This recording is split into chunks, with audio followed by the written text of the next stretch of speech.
Hi friends आपण मानक स्वागत आपणकर प्रिय YouTube channel MJ smile world को आज लेटरटी आपण मान रही fixation of limit under composite school grant for the year 2024-25 बर्तमान आपणकर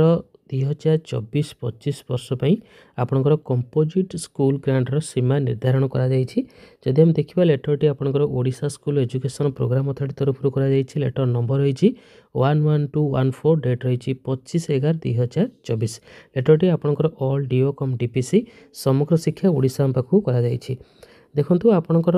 टोटाल 82,24,12,500 टंका बर्तमान अनुदान आपणकर स्टेट वाइड दि जाइए जहाँ आपण डीजी कप माध्यम ए कंपोजिट स्कूल ग्रांट को आपण खर्च करेंगे और ए समस्त खर्च आपन को 29 नवेम्बर 2024 सुधा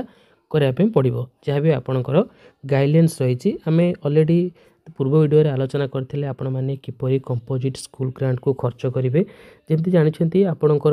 जदि स्टूडेंट संख्या पर निर्भर करुच्ची कंपोजिट स्कूल ग्रांट जदि लेस दैन 30 अच्छी आपणकर 10,000 30 to 100 आपणकर 25,000 देन 100 to 250 आपणकर 50,000 देन आपणकर 250 to 1,000 आपणकर 75,000 और 1,000 टू एबव स्टूडेंट थिले आपणकर 1 लाख कंपोजिट स्कूल ग्रांट आपन को आसीबो। तो ये आपणकर गोटे रेफरेंस लेटर नंबर रही आम पूर्व वीडियो मध्ये ए विषय आलोचना करथिले लेटर नंबर रही 5264 डेट रही 3/6/2024 11063 डेट रही 19/11/2024 तो ये थिला आपणकर लिमिट फिक्सेशन आपणकर कंपोजिट स्कूल ग्रांटर 2024-25 एठी आपणकर डिस्ट्रिक्ट वाइज आपणकर बजेट रही जहाँ भी आपणकर फंड आलोकेटेड रही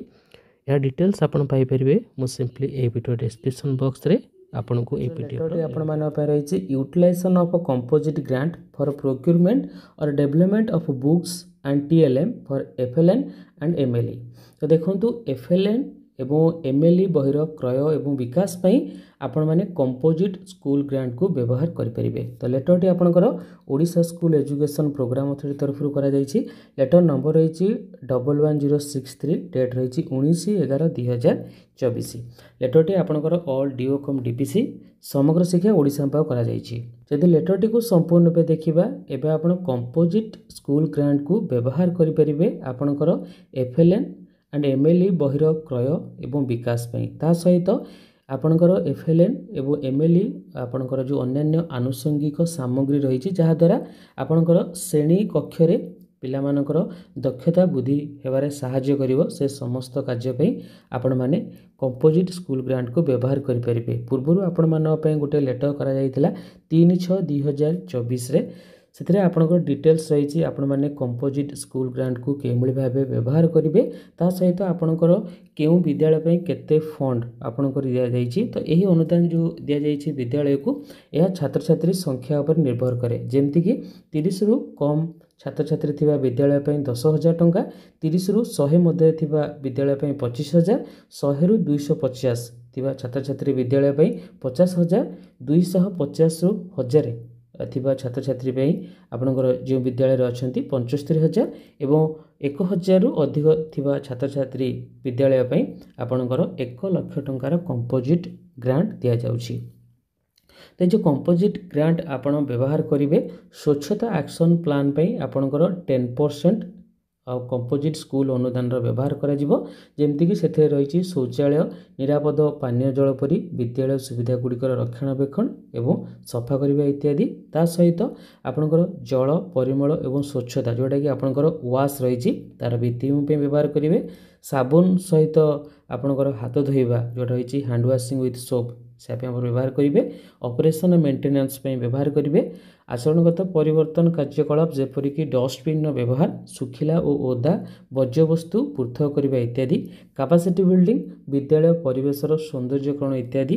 ता सहित हैंडल सहित रैंपर मरामती एवं रक्षणाबेक्षण आप व्यवहार करेंगे। देन रही replacement of non functional school equipments जो इक्विपमेंट गुड़िक आप फंक्शन करूना से गुड़िक रिप्लेसमेंट करेंगे recurring costs like consumable laboratories electricity charges internet water charges पे आपण व्यवहार करेंगे। Annual maintenance and repair of existing school building toilets and other facilities to upkeep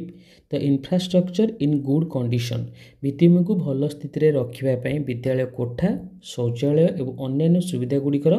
ବାର୍ଷିକ ରକ୍ଷଣାବେକ୍ଷଣ ଏବଂ ମରାମତି କରିବେ। ତା ସହିତ ଏଲ୍ଇପି ଅଧୀନରେ ଥିବା ବିଦ୍ୟାଳୟର ଶ୍ରେଣୀଗୃହ ଶିକ୍ଷାକୁ ବଢ଼ାଇବା ପାଇଁ ବିଦ୍ୟାଳୟ ଶିକ୍ଷକମାନଙ୍କ ଦ୍ୱାରା ନିର୍ଦ୍ଦିଷ୍ଟ ଶିକ୍ଷାଦାନ ଉପକରଣ ଗୁଡ଼ିକ ବିକାଶ କରିବେ। ପିଜିଆଇର ପାରାମିଟରରେ ବିଦ୍ୟାଳୟର ବିକାଶ ପାଇଁ ପାଣ୍ଠିର ଏକ ଅଂଶ ବ୍ୟବହାର କରାଯିବା ଆବଶ୍ୟକ। ବର୍ଷା ଜଳ ଅମଳର ସଂରଚନା ଯୋଗାଣ ବିଦ୍ୟାଳୟର ବାର୍ଷିକ 0.50 ଲାକ୍ସ ଏବଂ ତାଠାରୁ ଅଧିକ ଅନୁଦାନ ପ୍ରାପ୍ତ ହୋଇପାରେ। ଅନୁଦାନର 40% ନିଶ୍ଚିତ ଭାବରେ 31 ଅଗଷ୍ଟ ପରବର୍ତ୍ତୀ 30% 31 ଡିସେମ୍ବର ସୁଦ୍ଧା ଏବଂ ମାର୍ଚ୍ଚ ଶେଷ ସୁଦ୍ଧା ଆପଣଙ୍କର 30% ବାଲାନ୍ସ ବ୍ୟବହାର ହେବା ଆବଶ୍ୟକ। ଧାର୍ଯ୍ୟ ଖର୍ଚ୍ଚ ପରେ ୟୁସି ପର୍ଯ୍ୟାୟ ଭାବରେ ଯଥାକ୍ରମେ 15 ସେପ୍ଟେମ୍ବର 15 ଜାନୁଆରୀ ଏବଂ 31 ମାର୍ଚ୍ଚ ସୁଦ୍ଧା ଆପଣ ଦାଖଲ କରିବେ। କାର୍ଯ୍ୟସୂଚୀ ଅନୁଯାୟୀ ଆପଣଙ୍କର ବିଓ ୟୁସି ଦାଖଲ ନିଶ୍ଚିତ କରିବେ। ତ ଇଏ ଥିଲା ଆପଣଙ୍କର ଡିଟେଲ୍ସ ଆପଣଙ୍କର କମ୍ପୋଜିଟ୍ ସ୍କୁଲ ଗ୍ରାଣ୍ଟକୁ ଆପଣ କେଉଁଭଳି ଭାବେ ବ୍ୟବହାର କରିବେ। ହୋପ୍ ଆଜିର ଭିଡ଼ିଓଟି ଆପଣମାନଙ୍କ ପାଇଁ ଇନଫର୍ମେଟିଭ୍ ରହିଥିବ। ଯଦି ଭିଡ଼ିଓଟି ଆପଣଙ୍କୁ ଭଲ ଲାଗେ ଭିଡ଼ିଓଟି ଲାଇକ୍ କରିବେ, ସେୟାର କରିବେ, ଆମ ଚ୍ୟାନେଲ୍ ସବସ୍କ୍ରାଇବ୍ କରିବେ। ଧନ୍ୟବାଦ।